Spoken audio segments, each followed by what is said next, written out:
अस्सलाम वालेकुम नाज़रीन, मैं हूं ज़मीर हैदर और आप देख रहे हैं प्रोग्राम क्रॉस टॉक। नाज़रीन, आज इलेक्शन कमीशन ऑफ पाकिस्तान ने फहरिस्त शाया कर दी है, जिसके मुताबिक नेशनल असेंबली की सीट्स जो हैं वो 272 से कम होकर 266 रह गई हैं।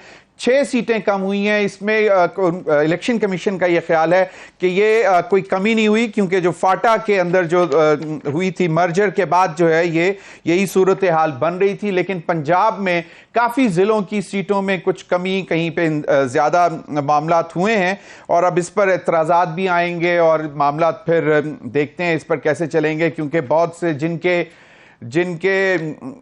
जो बहुत सारे हलके जिनके जम हुए होंगे, ख़ासतौर पर पंजाब में कुछ ज़िलों में सीटें कम हुई, कुछ में ज़्यादा बढ़ाई गई हैं। अब वो यकीनन एक बोन ऑफ कंटेंशन तो बनेगा, लेकिन इलेक्शन कमीशन ने बाकायदा एक टाइम दिया है इसको इशू को एड्रेस करने के लिए। और नाज़रीन, दूसरी जानिब यह है कि मियां नवाज शरीफ साहब की वतन वापसी के हवाले से तमाम जो मामला थे वो तय पा चुके हैं। 21 को वो आ रहे हैं। मियां शहबाज शरीफ साहब भी एक आध दिन में वापस आ जाएंगे और फिर तैयारियों की वो खुद निगरानी करेंगे, क्योंकि वो कह चुके हैं कि मियां नवाज शरीफ साहब का फ़कीदुल मिसाल इस्तकबाल किया जाएगा।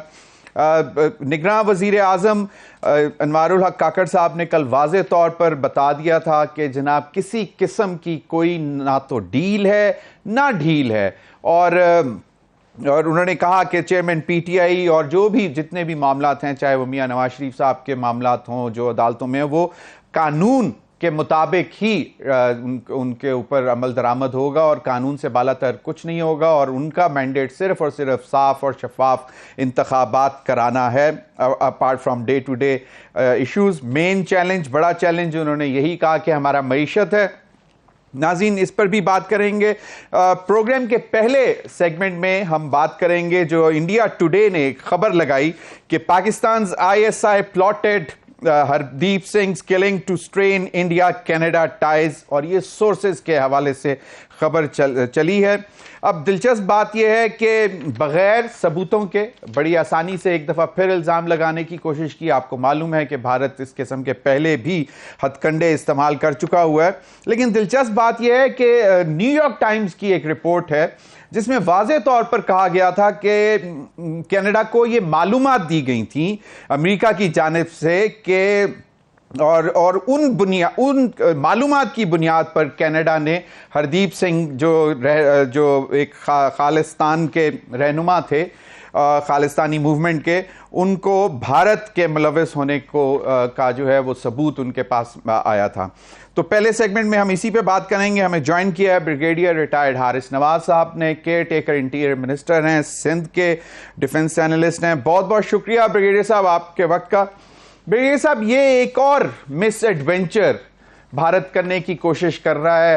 हालांकि तमाम दुनिया, आपको मालूम है, बरतानिया भी अपने तहफ़्फ़ुज़ात का इजहार कर चुका है। कनाडा ने तो डायरेक्ट इल्ज़ाम लगाया है कि भारतीय जो रॉ एजेंसी है वो मुलव्वस थी हरदीप सिंह के कत्ल में, और अमेरिका भी अब उनको सपोर्ट कर रहा है। तो ये कितना कन्वीनियंटली ये इल्ज़ाम लगाकर निकल जाएंगे इसमें से? ये बताएं कि ये कितनी पस्ती में गिर चुके हैं। देव लॉस्ट मेंटल बैलेंस। इनको पाकिस्तान का और पाकिस्तान की इंटेलिजेंसी का फोबिया हो चुका हुआ है। जो आप मुझे बताइए कि कनाडा की इंटेलिजेंस सोर्सेज, अमेरिकन CIA, उसके बाद जो UK की MI, everybody has confirmed and they are all together. जब उन्होंने पूरी इंफॉर्मेशन लेके, इंटेलिजेंस इंफॉर्मेशन को कोलेट करके, उसके बाद दे केम टू कंक्लूजन कि this is only done by Indian raw, और उनका वहाँ एहलकार, उसको उन्होंने मुल्क बदर भी कर दिया। नो, आप सोचें कि क्या अगर पाकिस्तान की या ऐसे की इन्वॉल्वमेंट हो तो वो इस बात को कभी टॉलरेट करेंगे? And we can not do it, we don't indulge in these things. हम तो खुद विक्टिम ऑफ टेररिज्म है, हम तो अपने मुल्क के मसाइल के अंदर घिरे हुए हैं, सियासी हमारे प्रॉब्लम्स हुई हैं। We are involve in those issues कि अपनी इकॉनमी को रिवाइव करें, पोलिटिकल सिस्टम को इवॉल्व करें, एंड देन ना कोई उसके हाथ पार है, ना कोई चीज़ है, आप बताना शुरू कर देते हैं। I think Indian government, Indian Delhi रॉ agency should be ashamed of themselves कि जिस तरीके से वो ये बात करते हैं। मुझे हैरानी है कि उनको शर्म भी नहीं आती है। How can you blame like this? Pakistan ने इवन डिस्पाइट द फैक्ट हमारे मुल्क को टेररिज्म इंडिया कराता है, हमने कभी जब तक कोई इंसिडेंट होता है हम कंफर्म ना करें, हम इनका नाम नहीं लेते। वहां पर अगर कोई गुब्बारा चला जाए, हवाई गुब्बारा वो गिर जाए, दे दो इशू। अगर कबूतर चला जाए यहाँ से, that they the issue. Helicopter चले जाए, दे दो। तो पॉइंट ये है कि देव लॉस्ट बैलेंस। इनको इतनी खिफत उठानी पड़ रही है इस मामले के अंदर, ये इतने सख्त इनका काला मूव है कि अब इनको समझ नहीं आ रही कि इसकी अटेंशन कैसे डाइवर्ट करें। एक नया शीशो छोड़ दिया है। आई स्टिल फील कि अभी इसके बाद ये कोई ना कोई फॉल्स फ्लैग ऑपरेशन भी कर सकते हैं, अच्छा, जिसके ऊपर कोशिश करें कि अटेंशन डाइवर्ट करें। ये फॉल्स फ्लैग ऑपरेशन भी कर सकते हैं। जाहिर बात है, अपनी जो निदामत और शर्मिंदगी जो भारत ने उठाई है उन हरकतों की वजह से, लेकिन उनको इस बात का बिल्कुल एहसास नहीं है कि भाई आपका कुलभूषण यादव जो एक्टिव रॉ ऑफिसर था वो हमारे कब्जे में है, and still they have the audacity to say कि जी पाकिस्तानी आईएसआई इज इन्वॉल्व्ड, और जिसको वो खुद जो इंडिया टुडे है उसमें जो बाकायदा लाइन लिखी हुई है वो लिखा हुआ है, Pakistan ISI allegedly orchestrated the killing of terrorist Hardeep Singh. यानी कि वो अपने शहरी को, अपने भारतीय को टेररिस्ट डिक्लेयर कर रहे हैं और फिर आईएसआई पे इल्जाम लगा रहे हैं। वैसे ये इसको आप कैसे देखते हैं कि दुनिया को मालूम नहीं है कि जनाब कुलभूषण यादव इधर बैठा हुआ है जो कि बहुत बड़ा जो टेररिज्म करने के लिए पाकिस्तान में आया था, टेररिस्ट एक्टिविटीज करने के लिए स्लीपर सेल्स को फाइनेंस कर रहा था, स्लीपर सेल्स चला रहा था, रॉ स्पॉन्सर्ड स्लीपर सेल्स टेररिस्ट के पाकिस्तान में। तो ये उसके बावजूद दुनिया ये इतनी आसानी से तो नहीं मान सकती। देखें, बात यह है कि जो चार का टोला है ना, नरेंद्र मोदी, अमित शाह, राजनाथ सिंह, अजित डोभाल, ये अखंड भारत को लेके चल रहे हैं, जिसमें सवाए हिंदू के और किसी को वो इजाजत नहीं देना चाहते हैं। और पाकिस्तान जो एक पीसफुल उनकी मूवमेंट है खालिस्तान की, at least I definitely support them, it is a right. और फिर इसको मारने से किसको फायदा हुआ? क्या पाकिस्तान को फायदा हुआ, इंडिया को फायदा होगा? और वो करके फंस गए। उसके बाद उन्होंने, और I must give lot of courage to ये प्राइम मिनिस्टर ऑफ कनाडा को, कि जिस तरह उन्होंने G20 में आगे इनके सामने मुंह पे तमाचा मारा, उनको बता दी, ये करके दिखा दी है। आपका रॉ का जो एजेंट है कुलभूषण यादव यहाँ पर है, अजीत डोभाल, राजनाथ सिंह, ये सब ओपनली कहते हैं कि हम बलूचिस्तान मूवमेंट को सपोर्ट करते हैं, BLR और उसके बाद BNN को, हारे को सपोर्ट करते हैं, हम बलूचिस्तान को अलहदा करेंगे। इनको तो कोई शर्म डर ही नहीं है, बिकॉज देव गॉन सो रोग। इनको इंडिया को जरूरत है अमेरिका को, और ये यूरोपियन कंट्रीज को कभी 2+ बनाते हैं, उनको चाइना के खेत यूज में प्रॉक्सी, पाकिस्तान का CPAP बनाने नहीं देना चाहते, पाकिस्तान में अफगानिस्तान से प्रॉब्लम करते हैं। This is they can do it ना। इनकी फौज लड़ाका है। 27 फरवरी 2019 को हमने इनको ऐसा सबक सिखाया कि याद करेंगे, और उसके बाद इनके अपने जर्नलिस्ट इनको छूटा करा दी जब कह रहे पाकिस्तान का 16 गिरा था। इसके बाद अब मुझे यकीन है, और अल्लाह न करे ये जरूर को फॉल फ्लैग ऑपरेशन करेंगे, but I am warning them कि हमारी मुसल्लह फौज, हमारी हुकूमत, हमारे अवाम इसके लिए हर वक्त तैयार है। Don't do any miss adventure. इससे ज्यादा शर्मिंदगी उठानी पड़ेगी। आप जो हरकतें करते हैं वो छोड़ दें। सही, जिस तरीके से आप सही ब्रिगेडियर साहब, एक चीज हमने देखा कि पहले शुरू में जब ये इत्ला आई और जब डायरेक्ट जो कैनेडियन प्राइम मिनिस्टर ने इल्जाम लगाया, तो उसके बाद थोड़ा सा अमेरिका थोड़ा सा शाय था कि बाकायदा इस बात को तस्लीम करने के लिए भी, और इफ्स एंड बट्स चल रहे थे। लेकिन अब जिस तरह ये न्यूयॉर्क टाइम्स की जो स्टोरी है उसके बाद तो वाजे हो गया कि इनिशियली अमेरिका ने कनाडा को प्रूफ दिए हैं कि उन्होंने बताया कि कितने लोग मुलव्वस थे। पहले जो इतलात थी वो 3 थी, फिर वो 6 की इतलात आई कि जी इतने लोग मुलव्वस हैं। तो ये एक जो है वो इंडिया को एक डिप्लोमेटिक फ्रंट पर भी तो जो है वो शिकस्त बनती है ना। देखें, अमेरिका, कनाडा, इंग्लैंड और न्यूजीलैंड, इनकी आपस में कोऑपरेशन इंटेलिजेंस की, they share, they support, they are supposed to support each other, and that is why Americans are supporting openly now. They are saying that they have a lot of concern, और हमें बिल्कुल ठीक है कि India को पूरी help करनी चाहिए इस यूनिवर्सिटी के अंदर। लेकिन दे थॉट के जिस तरीके से मारा भी गया उसको, कुछ 40 गोलियां फायर की हैं बेसमेंट के अंदर, और जिस तरीके से इनका फिर ये कि इनको करना भी नहीं आता, पकड़े भी जाते हैं और फिर झूठ भी बोलते हैं, खिफत भी इनको शर्मिंदगी भी नहीं होती है। मुझे समझ नहीं आती कि ये जो नरेंद्र मोदी को पहले ये गुजरात में देखें क्या किया, अब उसके बाद ये इंडिया में क्या कर रहे हैं, मुसलमानों के साथ क्या कर रहे हैं, सिख्स के साथ क्या कर रहे हैं, क्रिश्चियन मणिपुर में क्या कर रहे हैं, हरियाणा में देखें किस तरह इनके आरएस के गुंडों ने मुसलमानों को वार्निंग दीजिए, निकल जाओ, घर से निकल जाओ, कारोबार छोड़ दो। आई मीन इनको कोई शर्म ही नहीं है क्या? ये इंडिया का पुराना एक तशख्खुस था जिसमें सेकुलर इंडिया कहा जाता था, ये तो उसकी शक्ल बिगाड़ दी है। मैं तो यहां तक कहता हूं कि अगर Soviet union with so much military might can disintegrate into 15 states, India breakup is writing on the wall. ये ना फौज लड़ने के काबिल है, ना ये टोटल अनट्रेड है, इनके कमांडर्स के ऊपर इनको ट्रस्ट नहीं है, ये सिर्फ नहते कश्मीरी औरतों बच्चों बूढ़ों को शहीद कर सकते हैं। सो ये बड़ा खुद ब खुद ये ऐसे माहौल लेके जा रहा है। 26 मुल्क जो इनकी वो हैं पॉलिटिकल पार्टी ने एक इत्तेहाद बना लिया इलेक्शन के खिलाफ जाने के लिए। आप इससे अंदाजा लगाएं कि ये किस तरफ हम टर्न कर रहे हैं। सो इसको अभी भी इनको सोचना चाहिए। ये इलेक्शन में मुझे लगता है जिस तरीके से जा रहे 26 जमातें मिली हुई, इवन शिवसेना इनके खिलाफ खड़ी हो गई है। बिल्कुल, जो कुछ जिस तरह की सेपरेटिस्ट मूवमेंट्स हैं इंडिया में, मेरे ख्याल में दुनिया में इस वक्त सबसे ज्यादा इंडिया में है।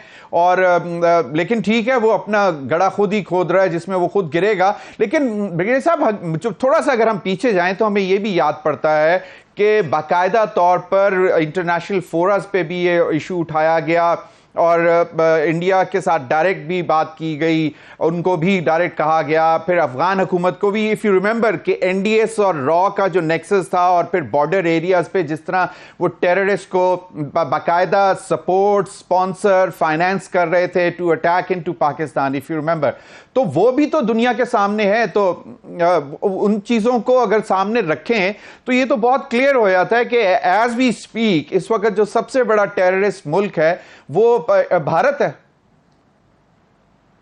नंबर 100% टेररिस्ट कंट्री है ये, क्योंकि दुनिया को इसकी जरूरत है।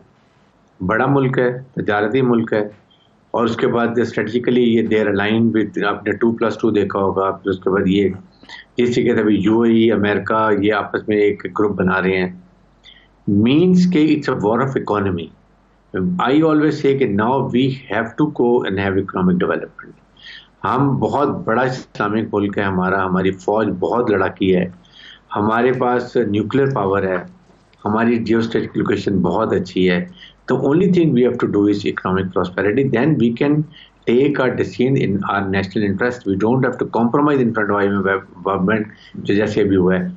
इसके लिए मैं ये कहता हूँ कि ये इसमें हमने किसी हालत में पूरी कौम को खड़े होना है कि हमने CPAC बनाना है, हमने इकोनॉमिक डेवलपमेंट करनी है। FISI जो बन रही है इसको भी देख लें, स्पेशल जो है ये फैसिलिटेशन जो से काउंसिल बन रही है, लाइक सिम्स बन रही है, ये चीज़ों को हमने मिल के करना है। इट इज़ नॉट कि आर्मी कैन डू। जो चीफ जनरल आसिम मुनीर ने एक बहुत बड़ी एक इनिशिएटिव लिया है, तो everybody has to support it. सही, तभी आप एक बाय नवंबर भी level lot of investment coming, उसके लिए भी हमें तैयारी करने की जरूरत है। बिल्कुल। ब्रिगेडियर साहब, एक चीज बड़ी इंपॉर्टेंट है, मैं चाहूंगा कि आप उस तरफ भी जरा हाईलाइट करें कि as our Pakistani cricket team lands in India, और इंडिया टुडे जो है वो ये खबर शाया करता है, और हमने एक ऐसे गुडविल जेस्चर वी एग्रीड कि चलें, मतलब स्पोर्ट्स को जो है वो पॉलिटिक्स, इंटरनेशनल पॉलिटिक्स और अपनी एनिमी जो भी दुश्मनी वगैरह जो भी है उससे अलहदा रखें। अब इंडिया टुडे उस टाइम पे ये खबर छापता है जब पाकिस्तानी क्रिकेट टीम इंडिया, तो ये अब इंडियन गवर्नमेंट से ये पूछने का सवाल नहीं बनता कि जी why are you trying to create, मतलब इस किस्म का एटमॉस्फेयर जहां पे आपकी जो मेहमान टीम है, बेसिकली आप मेजबान हैं पाकिस्तानी टीम के, उनके लिए आप परेशानी पैदा कर सकते हैं। They are the worst host. इनके कोई मॉरल नहीं है, ना इनकी गवर्नमेंट के मॉरल हैं, ना इनके बाकी बोर्ड के मॉरल्स हैं। जिस तरीके से इन्होंने एशिया कप को ख़राब किया, उसके बाद हटदर्मी दिखाई है। आज इन्होंने वीज़े हमारी पार्टी को ये दिए हैं, टीम को, ताकि वो प्रैक्टिस ना कर सके। आई मीन ये किसी लेवल में भी गिर सकते हैं। यकीन करें, मेरे बस में तो मैं कभी भी अपनी टीम को ये ना कहता कि इंडिया में जब दे आर नॉट कमिंग। वहां पर ज्यादा खतरनाक है, इनके आरएस के गुंडे जो हैं वो सबसे ज्यादा डेंजरस है वहां पर। सही। पाकिस्तान में तो ऐसी बात नहीं है, वी आर वेरी मॉडरेट। यहाँ वी लव के गेम्स को, क्रिकेट को अगर आएंगे वी वेलकम देम, लेकिन वहां देख लें वो कैसे थ्रेट करते हैं। तो आई थिंक इस लिहाज को देखा जाए तो they must revise their policy, they are putting only see the image of Indian जो है सेकुलरिज्म को बिल्कुल खत्म करके रख दिया। बिल्कुल सही ब्रिगेडियर साहब, क्योंकि हमने देखा है कि हमेशा हम लोग तो यही चाहते हैं कि स्पोर्ट्स जो है फले फूले, और हमारी जो आवाम है वो कम से कम पाकिस्तान से कभी भी किसी मजहबी जमात या किसी भी पार्टी ने ये आवाज़ नहीं उठाई कि जी वो आएंगे तो हम उनको नहीं छोड़ेंगे। इंडिया से तो ऐसी आवाज़ें भी आ रही हैं। एक क्विक क्वेश्चन, बिकॉज आप केयर टेकर इंटीरियर मिनिस्टर भी हैं सिंध में, एक बड़ा इनिशिएटिव शुरू किया है 11 लाख अफगानियों को जिनको डिक्लेयर किया जा रहा है कि जी वो अनरजिस्टर्ड हैं, तो उसमें कोई प्रॉब्लम्स आ रही हैं? क्योंकि कहा यह जाता है कि कराची और सिंध में बहुत बड़ी तादाद है ऐसे लोगों की। देखें, it's a big problem, it's a big law and order problem. ये हमने मेहमानदारी बहुत कर ली ना, अफगानी हुकूमत इसको रियलाइज करती है। I would say they are very thankless. और 30 से 40 लाख हमारे, बल्कि इससे ज़्यादा जो है वो यहाँ पर रहते हैं, और उसके बाद ये खाते भी यहीं हैं, पीते भी यहीं हैं, रहते भी यहीं हैं, और बात अफगानिस्तान की करते हैं। इलीगल इमिग्रेंट्स बहुत ज़्यादा तादाद में। हमने बलोचिस्तान के बॉर्डर को और सिंध के बॉर्डर को भी हमने सील किया है, ताकि कम से कम पहले आने वालों को रोकें, फिर जो आ चुके हैं इनके खिलाफ हमने वन विंडो ऑपरेशन शुरू कर दी। हमने एक टीम बनाई है जिसमें नादरा है, स्पेशल ब्रांच है, IB है, उसके बाद डिस्ट्रिक्ट, जिस डिस्ट्रिक्ट में होगा वहाँ का डिस्ट्रिक्ट डिप्टी कमिश्नर होगा, पुलिस होगी। वन विंडो ऑपरेशन है, कौन रजिस्टर्ड है, किसके पास इलीगल सर्टिफिकेट है, कौन गलत तरीके से, किसके पास जाली पेपर्स हैं, सब चेकिंग करके इमीडिएटली उनको डिपोर्ट किया जाएगा। और जो उनको हार्बर करते हैं, जो सही रह रहे हैं यहाँ पर, उनके खिलाफ प्रॉपर तरीके से कानूनी कार्रवाई होगी। इनको हमने बसें नहीं करेंगे, ये नहीं कि हमको यहाँ सिंध से बॉर्डर से बलोचिस्तान के बॉर्डर छोड़ेंगे, यही बसें इनको लेके चमन बॉर्डर क्रॉस करके आएंगी और बलोचिस्तान हमारा भी रख जाएगा, बलोचिस्तान गवर्नमेंट का जाएगा, ताकि ये एक दफा हम इसको खत्म कर दें। ये बहुत बड़ा हमारे लिए इशू बना है। ब्रिगेडियर साहब, सही ब्रिगेडियर साहब, अर्बन सिंध में तो यकीनन आपको नजर होगी, लेकिन मैंने कुछ थोड़ा सा ट्रैवल किया, रूरल सिंध में भी पॉकेट्स में बहुत ये बैठे हुए हैं, और बिल्कुल जैसे वो जिप्सीज या खाना बदोश जैसे जो टाइम गुजारते हैं। आई एम नॉट सेइंग कि दे आर ऑल दहशतगर्द हैं या बुरे लोग हैं, बट अगेन उनकी भी जो है कोई रजिस्ट्रेशन या कुछ चेकिंग करने का कोई प्रोसीजर या कोई तरीकाकार तय किया जा रहा है? देखिए, पिछले कुछ में प्रॉब्लम ये है कि दुनिया में कहीं रिफ्यूजीज को ऐसे नहीं रखा जाता, उनको ईयर मार्क एरिया किया जाता है। कई जगह पर तो फेंसिंग की जाती है कि you will remain confined to those camps. यहाँ तो चाहे बलोचिस्तान में देख लें, खुले आ रहे हैं, जहाँ मर्जी जा रहे हैं। I think now we'll have to stop it. ये बहुत बड़ी वजह हमारे मुल्क में टेररिज्म की भी है, डिकॉइटी की भी है, ड्रग्स की भी है, सब चीज़ों में ये पार्टिसिपेट कर रहे हैं। फिर उसके बाद अफगानिस्तान के झंडे लेके फिरते हैं। यहाँ तक हमने किया कि जो झंडा बनाता है और जो झंडा लहराता है और जो इसके घर में वो ठहरते हैं, इन सब के खिलाफ कार्रवाई होगी। अब होपफुली कि ये 4 से 8 हफ्ते में इन पे काफ़ी हद तक काबू पाएंगे। हमने काफ़ी पकड़ भी ली है, कुछ को डिपोर्ट कर रहे हैं, कुछ को अरेस्ट कर रहे हैं जो यहाँ के रेजिडेंट्स हैं, ताकि जो इनको देते हैं उनको भी हम रोकेंगे इंशाल्लाह। बहुत बहुत शुक्रिया। ब्रिगेडियर हारिस नवाज हमारे साथ मौजूद थे। नाज़रीन, वक्त हुआ एक ब्रेक का। ब्रेक के बाद जब हारिस हाजिर होंगे तो हमारे साथ होंगे मेजर रिटायर्ड खुर्रम हमीद रोखड़ी साहब, IPP इस्तेहकाम पाकिस्तान पार्टी के रहनुमा। हमारे साथ मौजूद होंगे मलिक मोहम्मद रफ़ीक रिजवाना साहब, सीनियर रहनुमा पाकिस्तान मुस्लिम लीग नून, साबिक गवर्नर पंजाब, और हमारे साथ होंगे नवाब मोहम्मद तैमूर टालपुर साहब, रहनुमा पाकिस्तान पीपल्स पार्टी। ब्रेक के बाद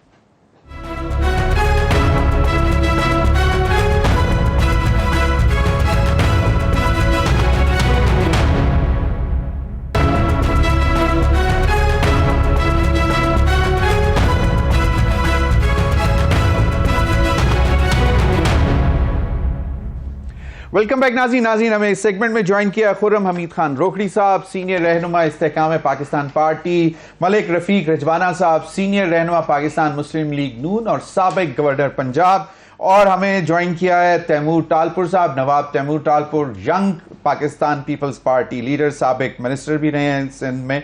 बहुत बहुत शुक्रिया आप तीनों हजरात का। मैं जी बात करना चाहूँगा, आज इलेक्शन कमीशन ने जो है वो नई हल्का बंदियों की फहरिस्त जारी कर दी है, और उसमें उन्होंने जो है 272 से 266 कर दिए कौमी असम्बली की, और वही फाटा मर्जर की वजह से हुआ है। और बाकी सूबों में कोई भी नशिस्तें ना कम ना ज़्यादा नहीं हुई। अलबत्ता थोड़ी सी मूवमेंट्स हुई हैं, मुख्तलिफ अजला के सीटें जो हैं किसी ज़िले में कम हुई हैं और किसी में बढ़ाई गई हैं। ये मामला है, अब इस पर एतराज़ात भी आएंगे और इस पर जो है तकरीबन 1 महीने से ज़्यादा का वक्त दिया जा रहा है कि जिसमें इलेक्शन कमीशन एतराज़ात भी लेगा और उसके बाद फिर चलेगा। दूसरी जानिब मियां नवाज शरीफ साहब के हवाले से भी बात करेंगे, क्योंकि कल केयर टेकर प्राइम मिनिस्टर ने वाज़ेह तौर पर कह दिया कि ना कोई डील है ना कोई ढील है। मैं आप सबकी इजाज़त से रोखड़ी साहब से इजाज़त लेते हुए मैं रिजवाना साहब की तरफ जाना चाहूँगा। ठीक है रफीक रिजवाना साहब, यकीनन एक तो ये कि इलेक्शन कमीशन ऑफ पाकिस्तान तो बड़ी तेज़ी से काम कर रहा है, जो उन्होंने डेट्स दी हैं उसके मुताबिक वो काम भी करते जा रहे हैं, ये तो प्रोसेस चलता ही रहेगा। अब मियां नवाज शरीफ साहब के हवाले से जो कल जो बहुत सी ये क्यास आराइयाँ हो रही थी, पहले के एक तो वो आएंगे नहीं आएंगे, एक तो वो क्लियर हो गया कि वो 21 अक्टूबर को आ रहे हैं। दूसरा जो कि जी कोई डील या ढील है, उस हवाले से भी केयर टेकर प्राइम मिनिस्टर ने भी वाज़ेह तौर पर कह दिया कि जी वो कोई भी नहीं, और जो भी मामलात हैं वो कानून के मुताबिक जो है वो चलाए जाएंगे। राना साहब, आपको अब क्या लग क्या रहा है कि बाकायदा इंतखाबात का माहौल बनने जा रहा है? शुक्रिया जनाब। सबसे पहले तो मैं ये अर्ज करूंगा कि पाकिस्तान में अल्लाह के फजल से राई के पहाड़ बन जाते हैं और इफ्स एंड बट्स में कई तबसरे हो जाते हैं, फिर उसके बाद कहा जाता है कि अब ये बात इस तरह से है। तो बेहतर मेरी नज़र में ये होता है कि जब हकाइक सामने हो तो उन पर तबसरा किया जाए तो ज़्यादा बेहतर होता है।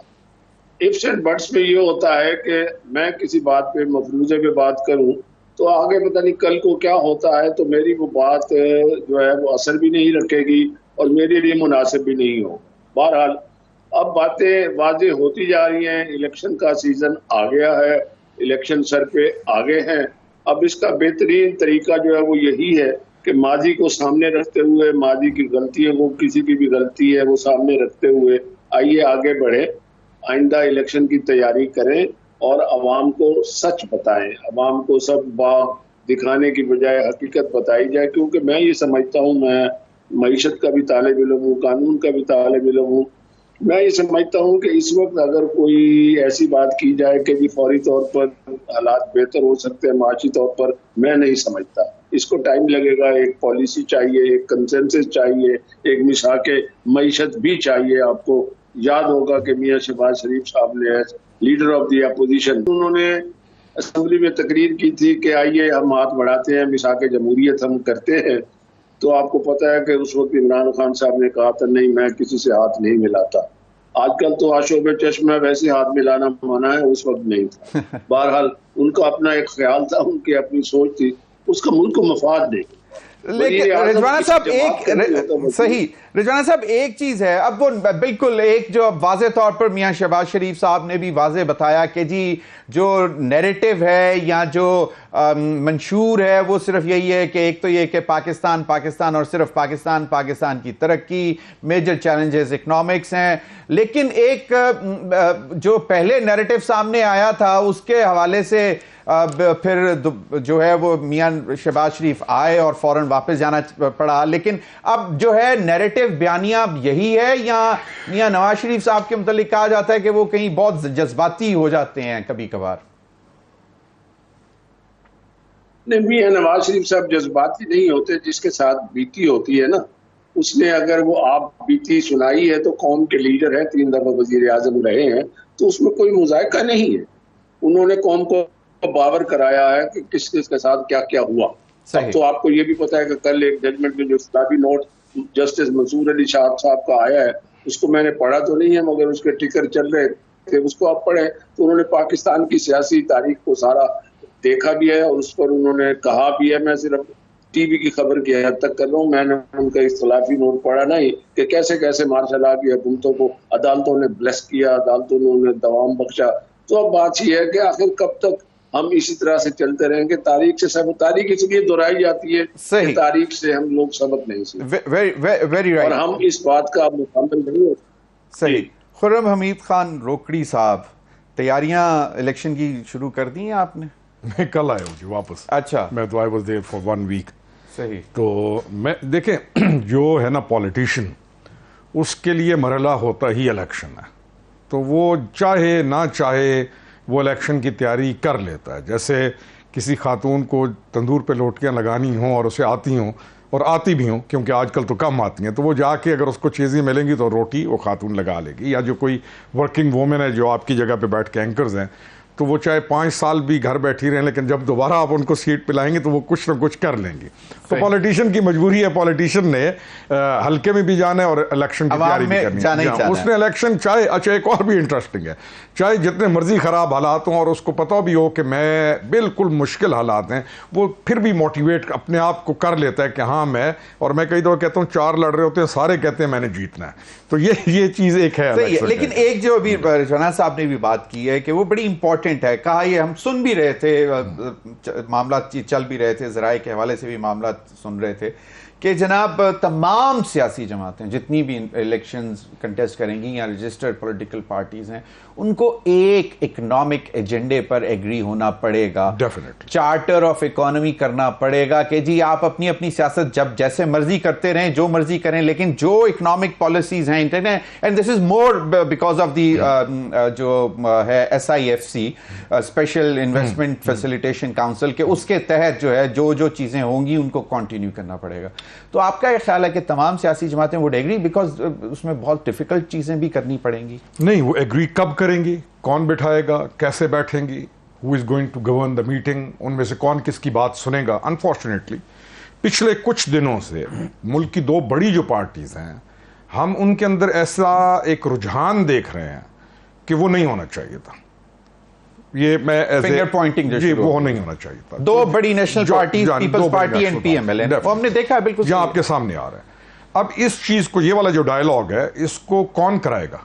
इस डायलॉग में वो कौन होगा जो कहेगा कि यहां पर तुम ठीक हो, यहां पर ये ठीक है, और फिर कंसेंसस पे लाके साइन कौन कराएगा? दिस इज द क्वेश्चन मेरा। ये मुझे इस चीज की नहीं, तो इसमें खुर्रम हमीद रोकड़ी इनिशिएटिव ले सकता है, रिजवाना साहब इनिशिएटिव ले सकते हैं कि जनाब लेट्स सिट डाउन, ठीक है सियासत अपनी अपनी जगह, लेकिन let's talk about the people of Pakistan, और उसके लिए सबसे ज्यादा जरूरी है consistency in policies, economic policies.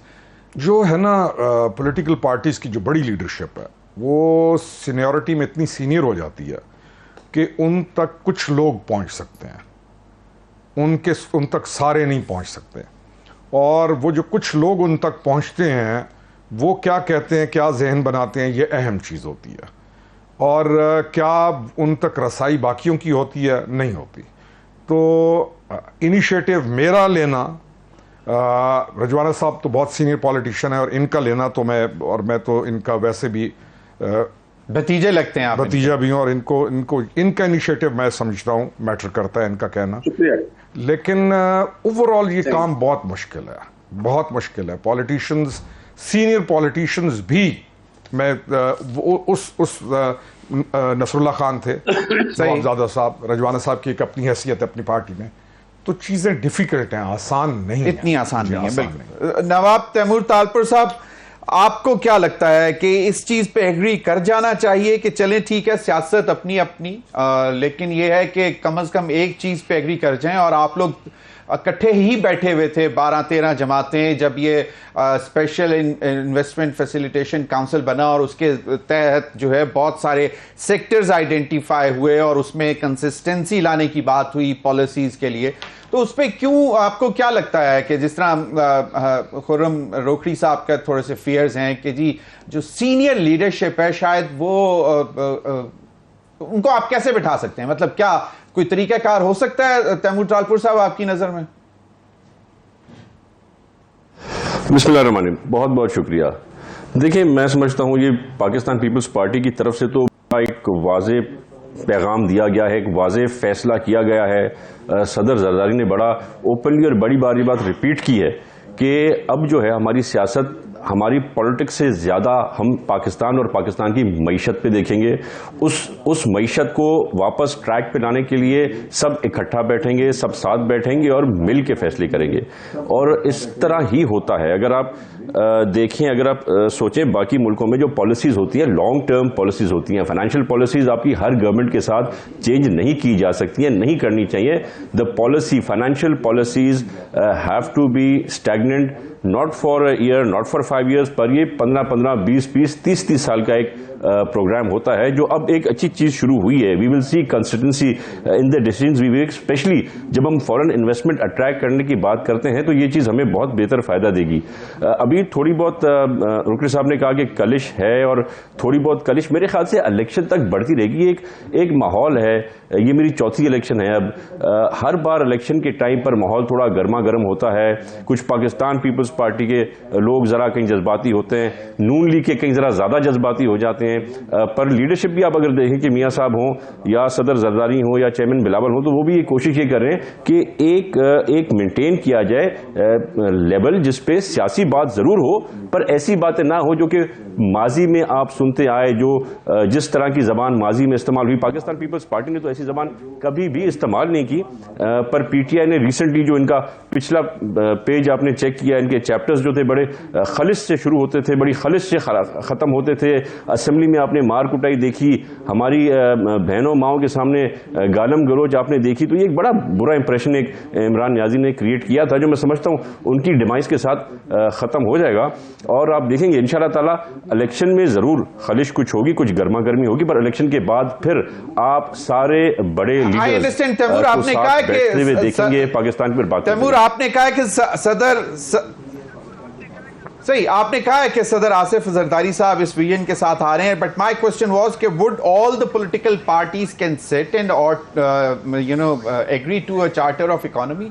That was my question. Individually तो I understand, मियां नवाज शरीफ साहब भी लंदन में यही बात करके आ रहे हैं और इसी एजेंडे को लेके आ रहे हैं कि सिंगल पॉइंट एजेंडा है कि आम आवाम के लिए कुछ करना है। बट माय पॉइंट इज कि इस वक्त जो, जिस तरह आपने खुद भी कहा, कंसिस्टेंसी ऑफ पॉलिसीज, इसके ऊपर कोई एक एग्रीमेंट हो सकता है? रजवाना साहब की भी यही ख्याल है कि होना चाहिए?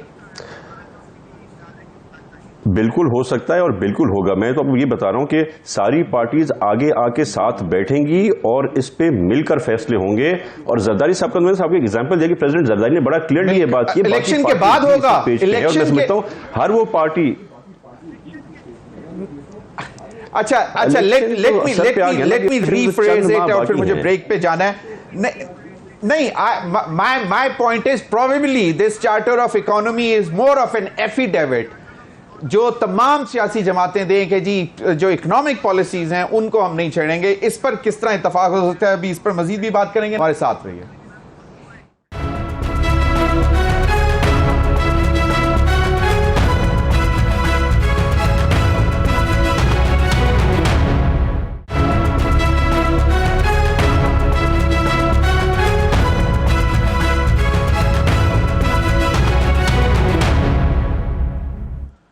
वेलकम बैक नाज़रीन।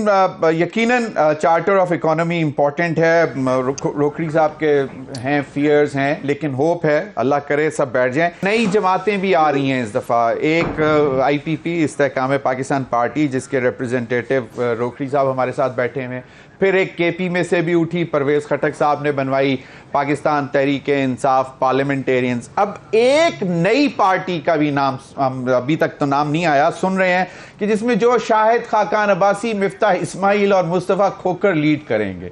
तो क्या शाहिद खाकान अब्बासी आपके साबिक वजीर आजम रह चुकी हैं, तो कुछ हो सकता है इलेक्टेबल्स उनके साथ चले भी जाएं?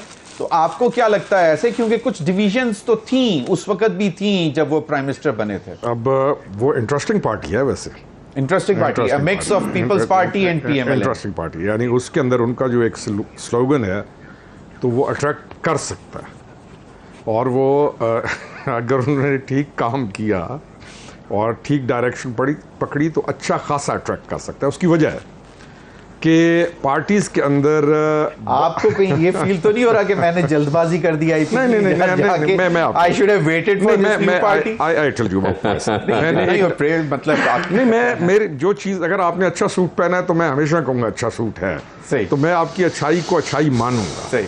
यानी मुझे एक चीज के अंदर, आप कहते हैं कि क्या उस पार्टी के अंदर चार्म है, अगर वो आते हैं वो लोग चार्म वो क्रिएट कर सकते हैं अगर वो उस पॉलिसी पे ना चलें जो पॉलिसीज हैं।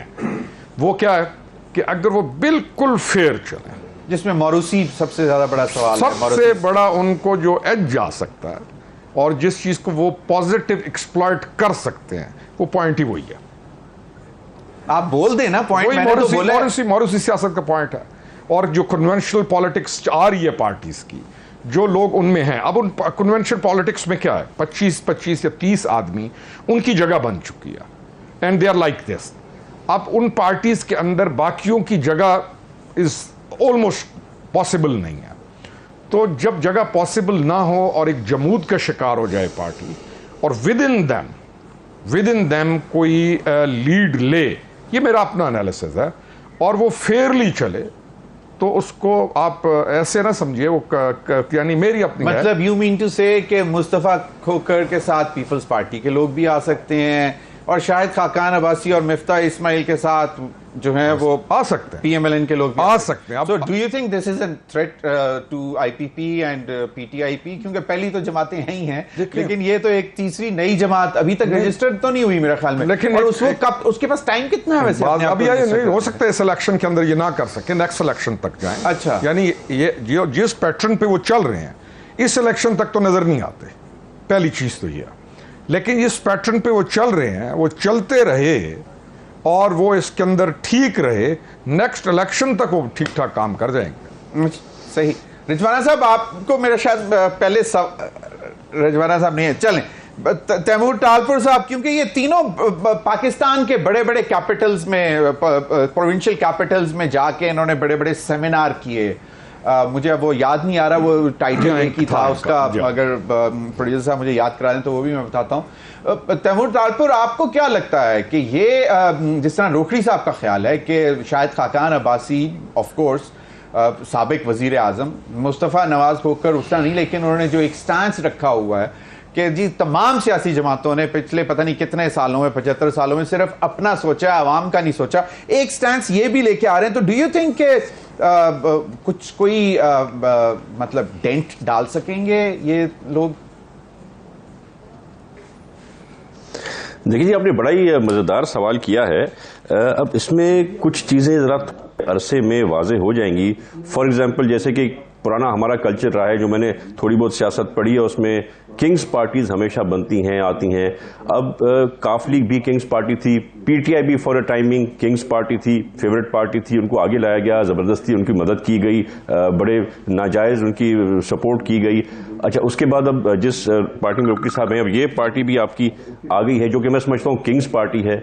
और अब अगर शायद खाकान अब्बासी साहब और ये दूसरे एक और पार्टी ला रहे हैं, कि ये भी किंग्स पार्टी के ही हिसाब से आएंगे, या ये किस तरह से इनकी आगे इंट्रोडक्शन कराई जाएगी पब्लिक में, लोगों में।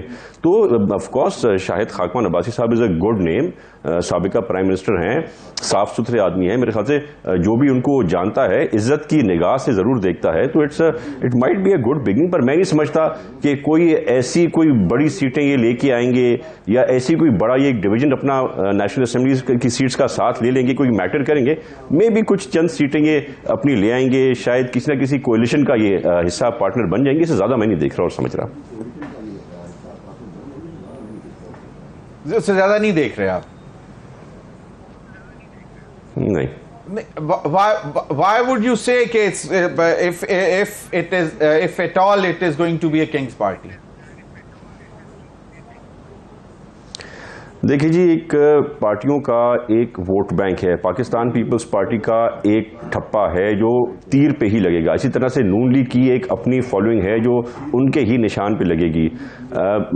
रोखड़ी साहब की पार्टी में इलेक्टेबल्स हैं जो अपने वोट से जीत के आते हैं।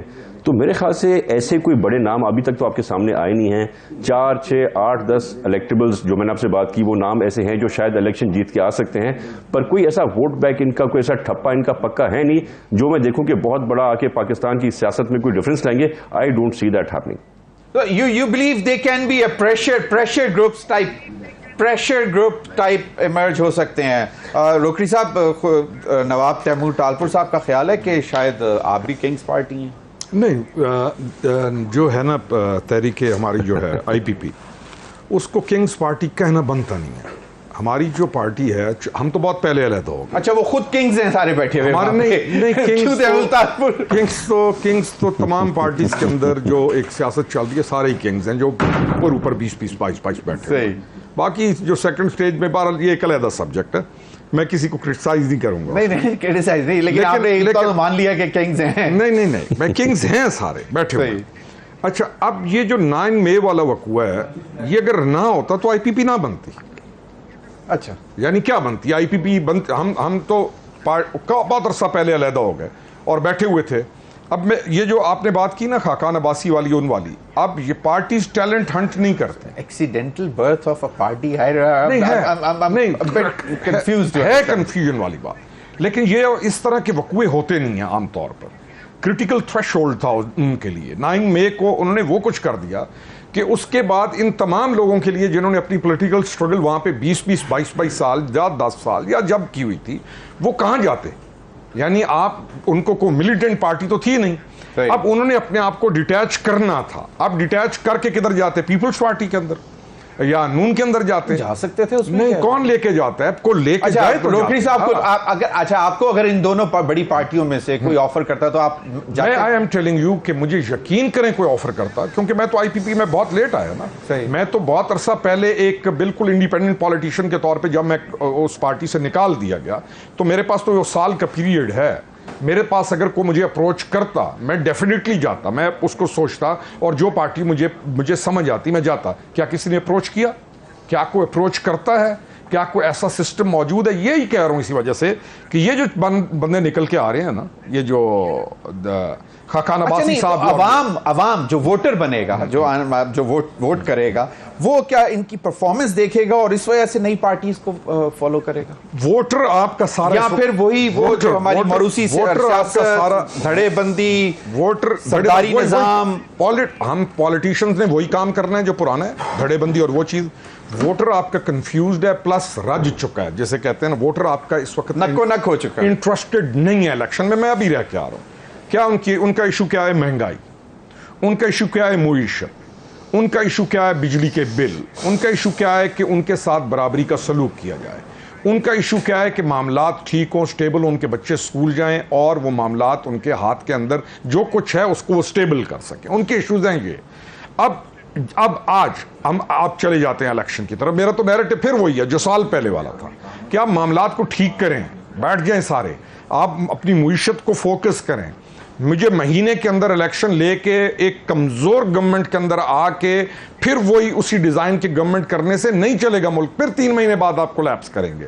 चीजों को जोड़ें, चीजों को चलने दें। एहतिसाब माय लास्ट पॉइंट है, आज आप एहतिसाब बिला तफरीक कर दें और अक्रॉस द बोर्ड कर दें। आज एहतिसाब, पार्टीज भी ठीक हो जाएंगी, मुल्क भी ठीक हो जाएगा, इलेक्शन भी ठीक होगा, इलेक्शन भी ठीक हो जाए, सब कुछ ठीक हो जाए। तो इसमें अगर ये जो टाइम फ्रेम है जनवरी तक, अगर ये मामला नहीं होते तो यू आर कंफर्टेबल के एक्सटेंड हो जाए? मैं तो पहले दिन से कह रहा हूं, आपके प्रोग्राम से शुरू करता हूं। मुझे तो सारे कहते हैं ये क्यों तुम इलेक्शन, मैं कहता हूं मैं इलेक्शन मांगता हूं, साफ शफाफ इलेक्शन मांगता हूं, साफ शफाफ चेहरों के साथ मांगता हूं, साफ शफाफ चेहरों के साथ। तैमूर टालपुर साहब, आपको जो इस पॉइंट पे क्या आपका ख्याल है? रोकड़ी साहब का ख्याल है कि बिल्कुल ultimate answer to all the ills is election, लेकिन इलेक्शन में जो है वो क्लीन फेसेस चाहिए और ही थिंक्स के अक्रॉस द बोर्ड अकाउंटेबिलिटी हो जानी चाहिए, लॉजिकल एंड तक होनी चाहिए, विच हंटिंग नहीं होनी चाहिए, पॉलिटिकल इंजीनियरिंग नहीं होनी चाहिए। Your take sir?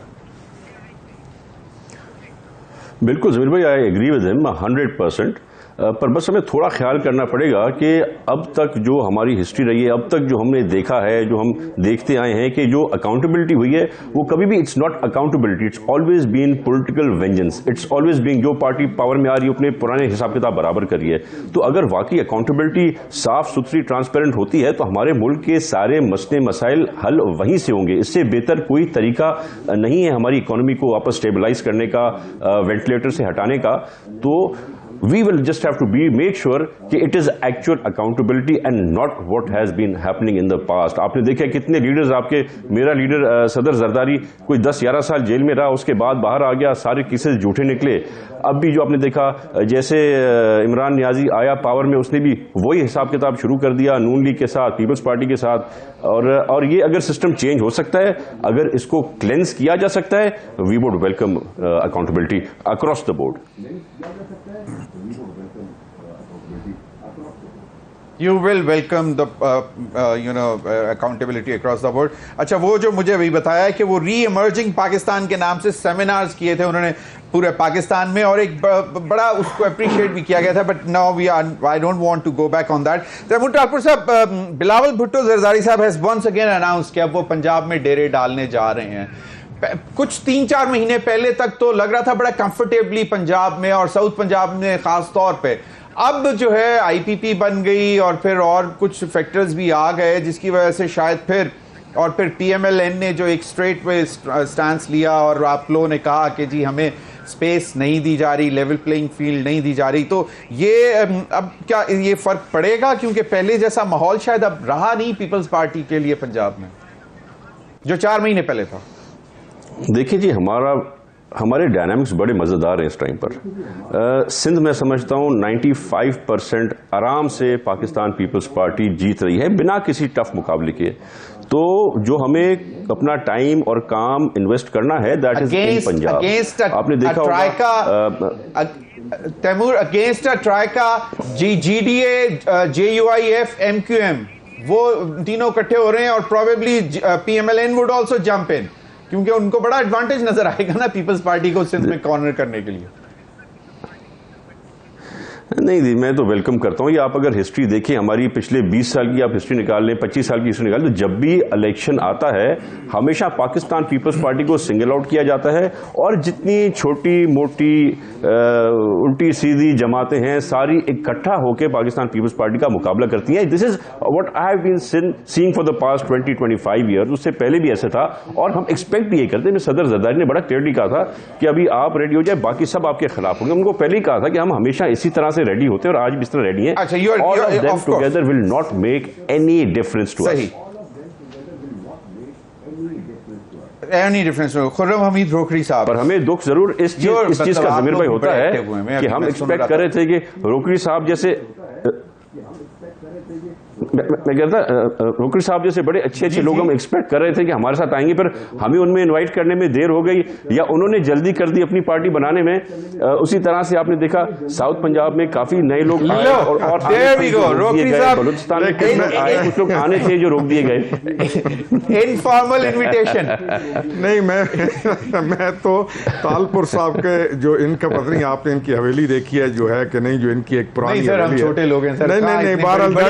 नहीं, हाथी जाते हैं, मैं इनके गया था तो दैट वाज उठ जाते हैं, वो एक बड़े दरवाजे रखते हैं। नहीं, वो उनको मेरे ख्याल में उन्होंने किया हुआ था, वो बहुत एक पुराना इनका है, वो national heritage I think that was declared. बहुत I remember I went there एक दफा। Sir your take, I have to close. अच्छा सर, बात ये है कि अब इस पे क्या कहूं, आप प्रिसाइज क्वेश्चन करें ताकि मैं नहीं, तो आप चलें उस क्वेश्चन को छोड़े। अगर अभी ऑफर आती है पीपल्स पार्टी ज्वाइन करते हैं? नहीं सर, देखें ना, मेरे लिए सेल्फ इमेज साइकोलॉजी के तहत मैं अपनी ज़ात को यानी अपनी नज़र में छोटा समझते हुए, अल्लाह हमें मखलूक की नज़र में बड़ा रखे, आप हमेशा ऐसा काम करते हैं जिससे मैं सेटिस्फाइड रहूं।